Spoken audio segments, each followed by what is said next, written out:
अस्सलामुअलैकुम। कॉस्मेटिक अकुपंक्चर के लिए फेशियल अकुपंक्चर के जो पॉइंट्स हैं उसमें जो सबसे इम्पोर्टेंट पॉइंट्स हैं वो हैं आइज़ के अराउंड जो उनसे पॉइंट हैं और फ्रंटालिस मसल के जो पॉइंट्स हैं उसमें सबसे पहला जो पॉइंट लगाया जाता है वो है यूरिनरी ब्लैडर का 2 नंबर पॉइंट। जो हमारी ये जो आईब्रोज़ जहाँ पर स्टार्ट होती हैं वहाँ पर अगर हम प्रेस करें तो हमें एक इनर डिप्रेशन फील हो रहा होगा, वहाँ पर ये पॉइंट लगाया जाता है। और फेशियल अकुपंक्चर में जितने भी पॉइंट्स लगाए जाते हैं वो सुपरफिशली लगाए जाते हैं और उनमें मैनिपुलेशन नहीं की जाती है। तो यूरिनरी ब्लैडर का ये जो पॉइंट है यहाँ पर आप लगाएंगे परपेंडिकुलर इंसर्शन के साथ नीडल्स। उसके बाद जो सेकंड पॉइंट है वो है सैनजियाओ का 23 नंबर पॉइंट, जो जहाँ पर ये हमारी आईब्रोज एंड हो रही हैं इस साइड पर, इससे पीछे हमें एक फ्लैशी पार्ट मिलेगा।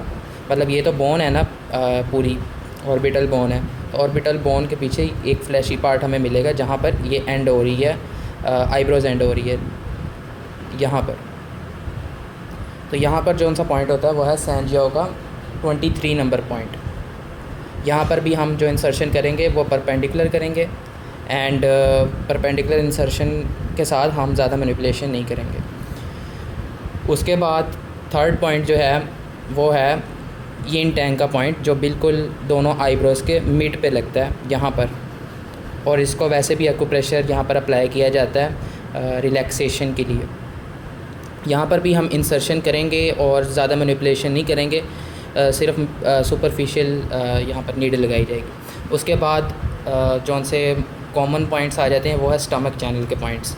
अब स्टमक चैनल जो है, स्टमक चैनल पूरा हमारा यहाँ आइज़ से शुरू होता है, lower orbit of the eyes, और यहाँ से ये नीचे की तरफ जाता है ये चैनल, एंड उसके बाद मैसेटर मसल वाली साइड से ये ऊपर की तरफ चैनल मूव करता है एंड फिर हेयर लाइन की तरफ जाता है एंड फिर वो चैनल नीचे की तरफ आने लग पड़ता है। तो स्टमक का जो फर्स्ट नंबर पॉइंट है वो just below the lower margin of the eye पाए जाता, जो हमारी आइज़ हैं, अगर मैं इनको कहूँ अपनी आँखें खोलिएगा ज़रा, तो ये हमारे पास इनकी लोअर मार्जिन है, बंद कर लें आप।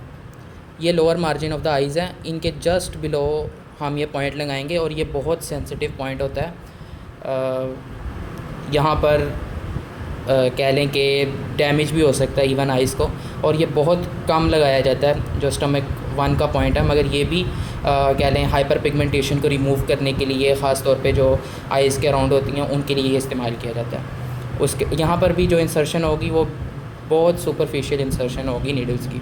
उसके बाद जो lower margin of the eyes हैं, अच्छा ये जो पॉइंट्स स्टमक 1 पॉइंट है ये lower margin of the eyes के बिल्कुल मिड में ये पॉइंट पाया जाएगा। मतलब ये लोअर मार्जिन है आइज़ की, इनके मिड यहाँ पर होगा, तो यहाँ पर मैं ये पॉइंट लगाऊंगा स्टमक 1 का पॉइंट।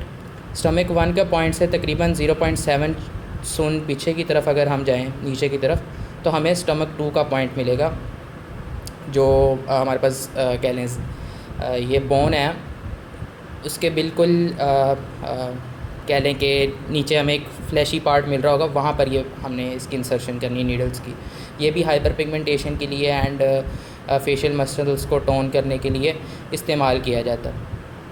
उसके बाद जो स्टमक 3 का पॉइंट है वो उसको फाइंड करने का तरीका ऐसे है कि आपने जो हमारे पास नोज़ है उसके बिल्कुल कह लें कि एक इस लाइन ड्रॉ कर लेनी है, एक कह लें कि हॉरिजॉन्टल लाइन ड्रॉ कर लेनी है, और जो मार्जिन ऑफ द आइज़ है, mid of the margin of the eyes, वहाँ से भी आपने एक लाइन इस तरह ड्रॉ कर देनी है। तो जहाँ पर ये दोनों लाइंस मीट कर रही हैं, ये वाली लाइन एंड ये वाली लाइन, वहाँ पर ये पॉइंट पाया जाता है स्टमक 3 का point, just at the level of our ये जो नोज़ हैं वहाँ पर, यहाँ पर ये पॉइंट पाया जाता है स्टमक का 3 नंबर पॉइंट। उसके बाद जो स्टमक का 4 नंबर पॉइंट है वो पाया जाता है जो हमारी लिप्स हैं, जहाँ पर ये लिप्स मीट कर रही हैं उससे तकरीबन 0.5 सुन लैटरली। मतलब कि ये जो स्टमक 4 वाला पॉइंट पाया जाएगा वो यहाँ पर पाया जाएगा, यहाँ पर स्टमक 4 का पॉइंट है। इसी तरह अगर मैं अपने पेशेंट को कहूँ कि अपना फेस थोड़ी दूसरी साइड पे कीजिएगा, यहाँ पर थोड़ा मेरी तरफ इस तरह स्लाइड करना फेस को,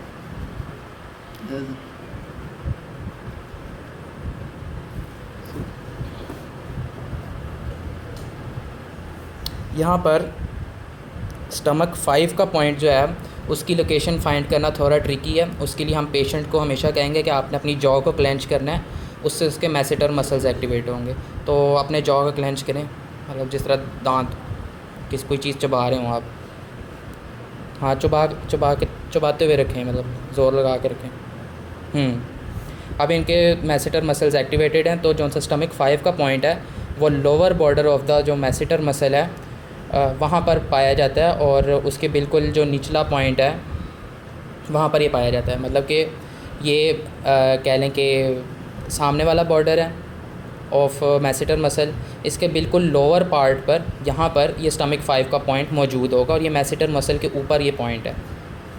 यहाँ पर स्टमक 5 का पॉइंट है। स्टमक 6 का पॉइंट हम किस तरह लोकेट करते हैं कि जो हमारा मैसेटर मसल है उसका सबसे कह लें कि जौन सा बल्ज होने वाला पार्ट है वहाँ पर हम इसको स्टमक 7 को स्टमक 6 पॉइंट को लगाते हैं। जिस तरह इन्होंने जॉ क्लेंच की है, तो यहाँ पर जो पार्ट है, अच्छा इसको फाइंड करने का तरीका ये भी है कि जहाँ पर ये एंगल ऑफ द जॉ है ना, इससे बिल्कुल ऊपर ही आपको जौन सा सबसे बल्ज हुआ पार्ट मिलेगा मैसेटर मसल का, वहाँ पर आपने ये पॉइंट लगाना है। और इसमें एक एहतियात है कि आपने जो है वो ज़्यादा नेक की तरफ ये पॉइंट नहीं लगाना,